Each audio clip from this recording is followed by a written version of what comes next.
뉴스 스크랩을 통해서 한번 알아보도록 하겠습니다. 교육업체 직원의 40%가 개발자입니다.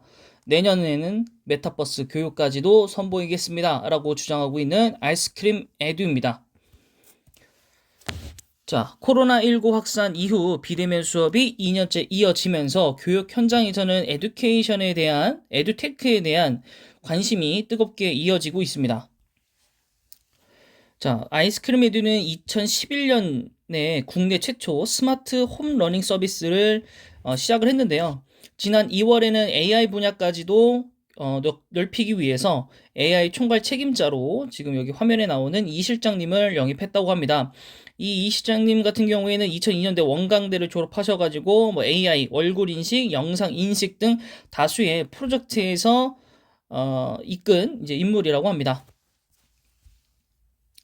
자, 여기 이제 뭐 여러 가지 이제 좀 기술들이 있는데 어쨌든 아이스크림 에듀케이션 같은 경우에는 아이스크림 에듀 같은 경우에는 이제 집에서 아이들이 스스로 학습을 좀 하고요. 또 이제 뭐라 할까요? 약간 텔레마케터처럼 이제 선생님들이 좀 대기하고 있어갖고 아이들이 수업 시간에 들어오지 않으면 아이들이나 어머니에게 전화를 해준다든가 뭐 거기서 또 과제라든가 이런 것들을 추가적으로 적어서 알림을 해주고 또 모르는 상황에 대해서 대처할 수 있도록 약간 상담사처럼 대기하는 그런 프로그램으로 제가 알고 있습니다.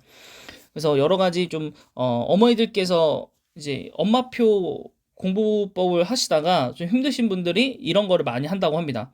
특히나 요즘처럼 학교에 전면 등교하기에 조금 부담스러운 어머니들 혹은 학교에서 제대로 된 교육을 받지 못할 거라고 예상되는 부모님들 같은 경우에도 아이스크림 에듀를 많이 하시기는 합니다.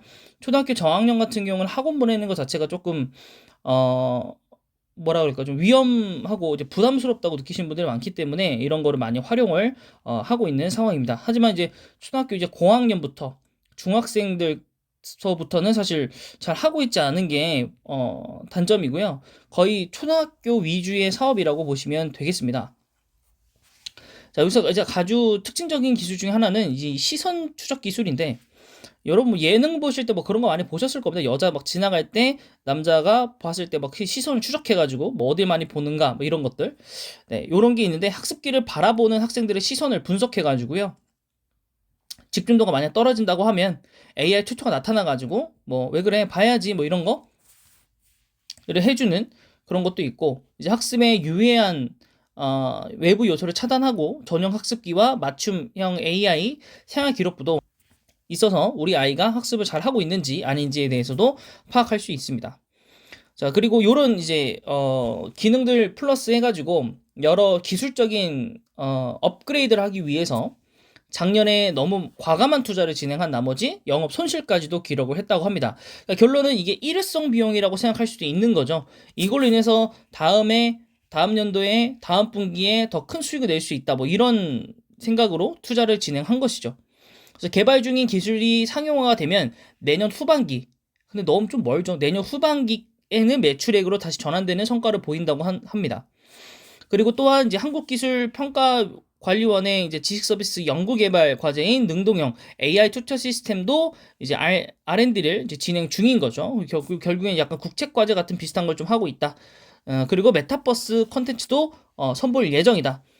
그렇다면은 이게 내후년 후반기 때쯤이라고 했기 때문에 물론 선반영될 수도 있겠지만 교육의 메타버스화가 어느 순간 이제 발화가 되는 시점에 아이스크림 에듀가 뭐라 그럴까요? 아이스크림 에듀가 많이 부각이 될 수도 있다라고 생각합니다.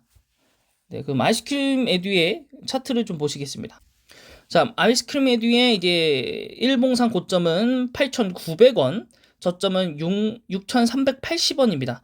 지금 약간 저점 위치에는 놓여 있습니다. 7,000원 아래이기 때문에 저점 위치에는 지금 위치하고 있고요. 그다음에 주봉상으로는 이제 고점이 11,200원입니다. 아마 요때가 코로나 요런 거에 연관돼서 아마 한 번씩 뻥뻥 떴던 그런 감이 있고요. 저점은 여전히 6,380원입니다. 그렇다고 본다면 뭐 사실 9,000원 정도 넘게 거의 한 뭐 만원 정도가 고점이라고 보는 게 좀 더 맞다고 본다면 주봉상으로 여기도 한 요 정도 한 6,900원 정도라고 본다면 바닥권에 위치해 있다고 볼 수 있기 때문에 투자도에 대한 가격적 메리트는 있고 월봉상으로 보더라도 아이스크림 에듀가 상승한 이후에 상장한 이후에 사실 급속하게 네, 빠졌다가 이 코로나 수혜주라고 해야 될까요? 테마성으로 계속적으로 벙벙벙 뛰다가 네, 중간중간에도 이제 그런 것 때문에 점점 올라온 거죠. 네. 그렇다가 예, 점차적으로 하락을 했고 그래서 오히려 상장했었던 연도 2개년치보다 훨씬 더 내려간 지금 가격대에 형성이 되어 있고 시가총액 900억으로서 좀 약한 기업이라고 할 수 있겠고 코스닥 1017위 그때 뭐 1000 몇십위도 확인해 봤는데 굉장히 낮네요. 500원 정도의 액면가를 가지고 있고요. 외국인 소진율도 거의 없다시피 합니다. 네. 그래서 지금 현재는 낮은 가격에 있다라고 판단은 되지만은 조금 더 내려갈 수도 있고 혹은 유상증자라든가 뭐 이런 것도 추가적으로 발생을 할 수도 있습니다. 결론적으로는 내년 하반기에 구축이 될 예정이기 때문에 내년 상반기까지 좀 지켜봐야 되지 않을까라는 생각이 좀 들기는 합니다. 재무를 보신다면은 예, 지난 분기 예, 그쵸 영업 손실이 나왔고요. 작년 말에도 예, 손실이 났습니다. 당기 수익률도 손실이 났고요. 네, 그 작년에는 종합적으로는 적자가 좀 난 상태입니다. 이게 아무래도 그 AI 사업본부를 확장시키다 보니까 뭐 이렇게 됐다라고 얘기를 하고 있는 것 같고요. 그럼에도 불구하고 조금 사업이 아직 좀 너무 먼 미래를 좀 보고 있는 느낌은 좀 듭니다. 물론 코로나가 다시 한번 지금 4천 명이 넘어가는 시점에서 지금 초등학교에도 이제 확진자가 좀 발생을 하고 있고 한 상황에서 이게 어떻게 또 스노우볼이 굴러갈지 모르겠지만 뭐 다시 한번 테마로 부각돼서 올라간다라고 생각을 할 수도 있기는 합니다. 할 수도 있기는 하지만 이제 그런 단기적인 이제 도박 같은 느낌으로 홀장의 느낌으로 들어갔다가는 예, 주식은 당연히 물리는 게 일상이기 때문에 뭐 그런 걸 노리신다면 정말 간단하게 50만 원, 100만 원 정도만 집어넣고 이제 그 이외에는 이제 내년도를 바라보고 내년 상반기쯤에 내년 상반기 한 1분기 정도 실적이 나왔을 때 그때 들어가는 게 훨씬 더 좋지 않을까라는 생각을 해봅니다. 그래서 아이스크림 에듀는 앞으로 지속적으로 뉴스가 나오는 대로 또 영상을 제작해서 올려드리도록 하겠습니다. 그래서 이번 영상은 아이스크림 에듀였습니다. 영상이 마음에 드셨다면 구독과 좋아요